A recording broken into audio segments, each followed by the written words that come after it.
We was talking about after Biggie got killed and how nobody from Bad Boy bust a gun when Biggie got shot. Especially niggas crying behind cars. I just want to go home. I just want to be home. Right. What do you do if you're security crying behind the car? When Mase spoke this time, it wasn't through music or interviews padded by nostalgia. It was through irritation, through disbelief. Because after decades of silence, he'd had enough of Gene Deal's endless stories, tears, and YouTube rants about the night Biggie Smalls was killed. The Bad Boy legacy had already been dragged through every conspiracy, every rehash, and every I was there lie imaginable.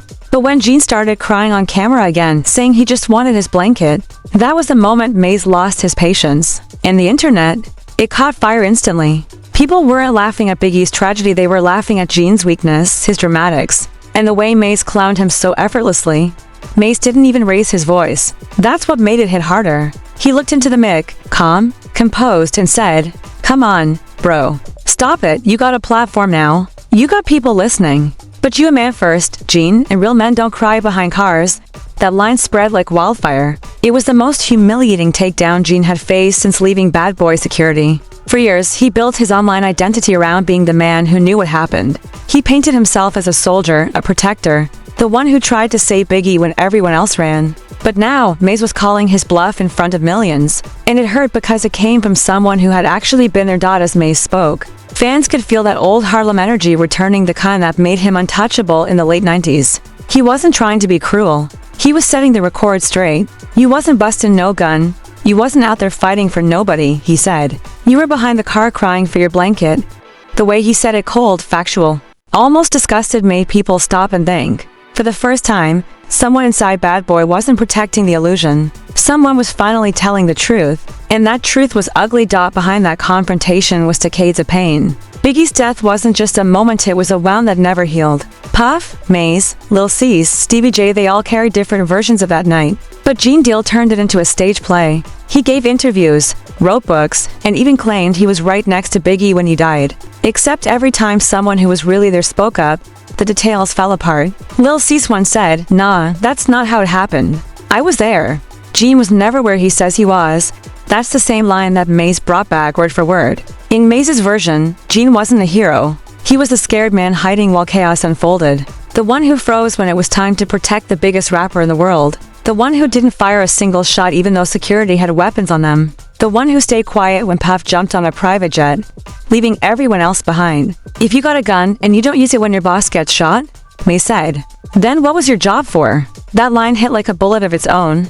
Gene tried to clap back later, saying Mase was lying for clout, that he wasn't even at the scene. But the internet had already picked sides. Everyone replayed Mase's calm dismissal, the mockery in his tone when he said, "You wanted to be under your blanket, right?" That line became a meme. It became a punchline. And suddenly, Gene Deal, the man who had spent years trying to tell his truth, was reduced to a running joke across social media.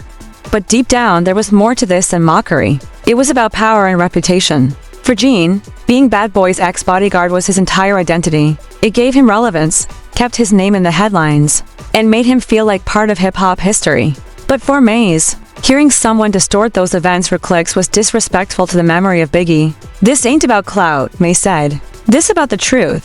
If you were scared, say you were scared. But don't rewrite history just to make yourself look like the victim." That's the part fans respected most because it wasn't about fame anymore. It was about closure. For Mase, that night wasn't something to dramatize or monetize. It was a nightmare he never escaped. To see someone else turn it into entertainment complete with fake tears and inconsistent timelines was unbearable. "You out here talking about blankets and God," he said. "But the biggest rapper in the world died on your watch. How you got so much to say now?"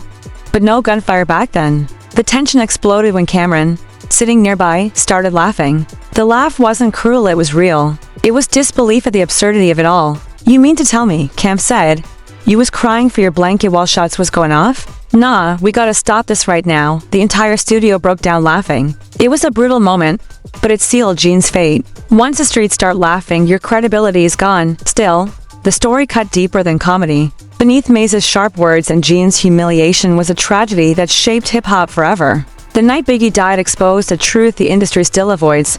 Nobody's untouchable. Fame doesn't buy loyalty.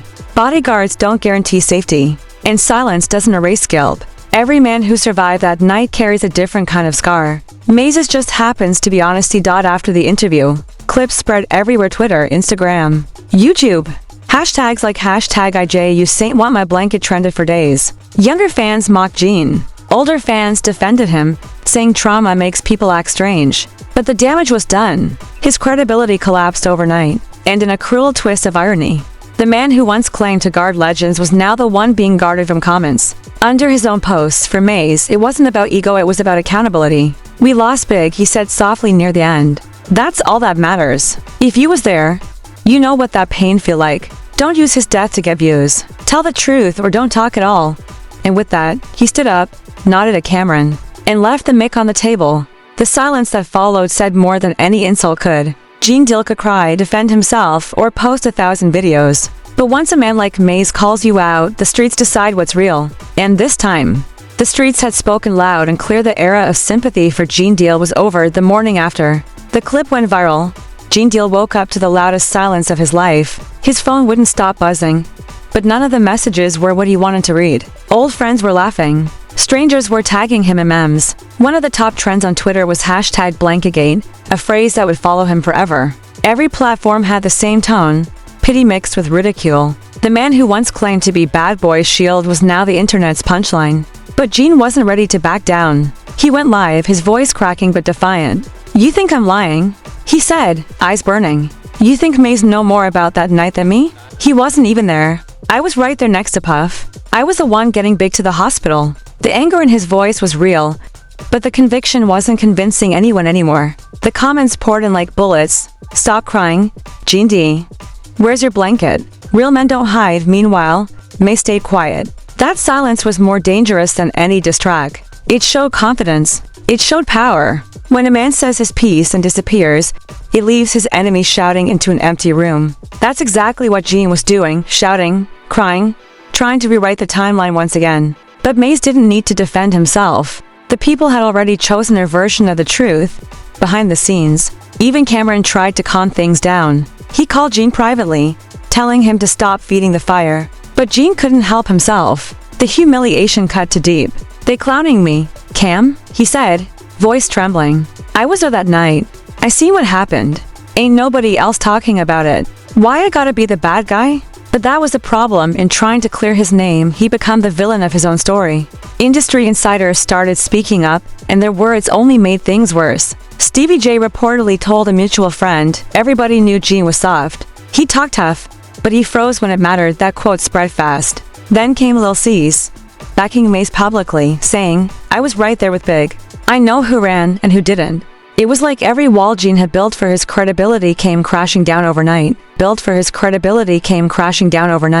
The deeper issue was that Gene had tied his whole identity to that one night in Los Angeles. Without it, he was just another retired security guard with a camera and a microphone. So, when Mase ripped that narrative apart, he didn't just embarrass Gene. He stripped away his purpose. That's what made Gene's rage so explosive. This wasn't just about who told the truth. This was about who still mattered. In one of his rants, Gene brought up a chilling detail. "They don't want me to talk about what I know," he said. "Mase trying to silence me cause I know what really went down with Puff that night." He hinted that there were deeper secrets, that Puff Daddy's escape from LA wasn't an accident, that certain people were told to stay behind. But the more he talked, the less people believed. Every new story sounded like another performance, another attempt to claw back relevance. Meanwhile, Mase used his own podcast to double down, not out of malice, but out of fatigue. "Bro, I ain't trying to ruin nobody," he said during a later episode. "But when you go on the internet crying every month, blaming everybody but yourself, that's when I gotta step in.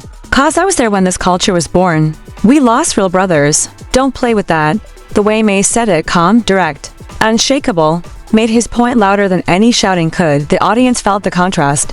Mase was discipline. Gene was desperation. One man spoke from memory. The other spoke from wounds. And in the world of hip-hop, where reputation is everything, desperation always loses. But something deeper was happening underneath the viral noise. This wasn't just Mase versus Gene, this was a generational reckoning. The 90s era of hip-hop confronting its own ghosts. Every man who'd survived those years had stories, trauma, guilt. Some buried it, Some monetized it, and some, like Gene, got trapped inside it. That's why Mase's humiliation hit so hard. It wasn't just clowning. It was exorcism, still. Even after being humiliated, Gene kept going live, tears forming every time he mentioned Biggie's name. "I loved that man," he said. "That was my brother. Y'all think this a joke? But that night broke me. For a second, the internet went quiet. Even his biggest critics stopped typing. Because in that raw moment, stripped of ego and clout chasing, Gene wasn't lying, he was hurting. And that's where the truth hides in stories like this. Beneath the memes, the mockery, the finger pointing, there's grief. Men from that era were taught not to cry, not to break, not to confess fear. But when your biggest artist dies in front of you and the world blames you for not fighting back, what else can you do but fold under that weight? That's the tragedy Mase's words accidentally uncovered. Diddy never commented publicly on the feud. He didn't need to. His silence was its own answer, cold, corporate, and distant. To him, the past was a product. But to men like Mase and Gene, it was personal. The gunfire from that night never stopped echoing in their heads. It followed them through interviews, podcasts, and every argument that tried to make sense of a senseless death weeks later. A rumor began spreading that Gene wanted to challenge Mase to a live debate, face-to-face. No cuts, no edits, but Mase refused. He didn't need another argument. He already made his point. The truth doesn't need repetition. It just needs the courage to be spoken once. In the end, the internet moved on. But the wound stayed open. Gene Deal vanished from the trending pages, his tears buried under new scandals, new dramas, new villains. But Mase's words stuck like a scar. If you were scared, say you were scared, because in a world built on ego and toughness, that's the one confession nobody wants to make. And so, the story of Gene Deal turned from a tragedy into a cautionary tale. It reminded everyone watching that in hip-hop, just like in life, perception can kill faster than bullets. Loyalty fades, legends die. But humiliation? That lasts forever. When Mase finally addressed it one last time, his voice softened. "I didn't do that to destroy him," he said. "I did that cause too many people dying for lies. The truth hurts, but it's supposed to." Then he paused, stared into the camera, and whispered, "Rest in peace, Big." The feed ended. The screen went black. But the echo stayed, between guilt and glory, between truth and survival. Between two men forever tied to the night hip-hop lost its crown, and in that silence, the message was clear. No matter how many years pass, the ghost of Bad Boy still refused to sleep. Boy still refused to sleep.